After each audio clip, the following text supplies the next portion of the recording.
tomorrow. First one, Houston at Baylor, 12 o'clock on CBS. Now, y'all know Houston's coming off the huge win against Iowa State. That was the battle for first place in the Big 12. Houston won at home. Really good game, really grit. Just full of grit defense. Baylor, though, no, Houston is the whole team. Excuse me. Houston is the road team. Number 2, Houston, led by L.J. Cryer. Coming back home to Baylor, where he would first started his college career, 15 points per game. Jamal Shea, who had an amazing game against Iowa State, 13.3 points per game, 5.8 assists per game. And Jawan Roberts, 9 points per game, 7 rebounds per game. My X factor in this one is Javier Francis. He's gonna be huge at rim protection with those guards from Baylor trying to get to the cup. And he's going to be huge dealing with, Messi, the active big fella from Baylor. Messi, he also averages 1.4 blocks per game, which is Francis. So that's going to be huge against Baylor. Now, Houston, as y'all know, is 23-3, 10-3 in the Big 12. 4-game win streak after the loss to Kansas. So they've been hot after taking that road L to Kansas. They're first in scoring defense, only allowing 55.3 points per game, and first in field goal percentage allowed, only giving up 37.3 or 37.4 if you round up field goal percentage per game, which is really good. So first in both of those categories in the country. They're like first in a bunch of defensive categories in the country. Houston's a really good defensive team. Baylor is led by Ray J. Dennis.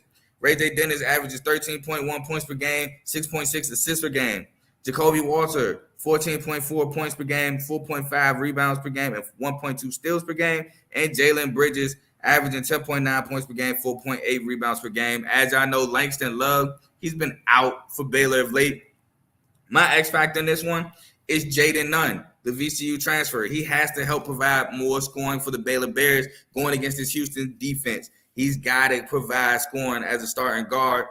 We know Ray J is going to be able to score. Jacoby Walters is going to get a couple buckets. Jaden has to join the party and help them out. If y'all remember, again, Jaden Nunn is the one with that game winner against Iowa State in Baylor. He's going to be huge for the Baylor Bears. Baylor is currently 19-7, 8-5 in the Big 12, but they won 3 of their last 5, and they're 13-1 at home. So a really good home record. The only loss at home was to TCU in like triple overtime. They're 22nd in scoring offense, averaging 82.6 points per game, and 25th in scoring margin, winning by average of 11 points when they win. For this game, riding with Houston. Houston is hot.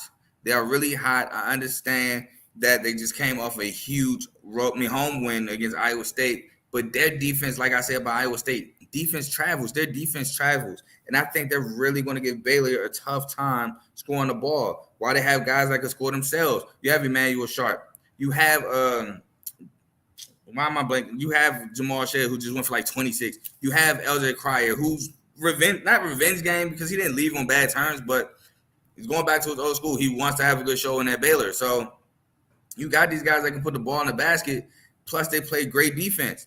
So I think Houston wins the game. I think Baylor keeps it close, but ultimately, like I said, man, Houston, that defense travels. The next game I have for y'all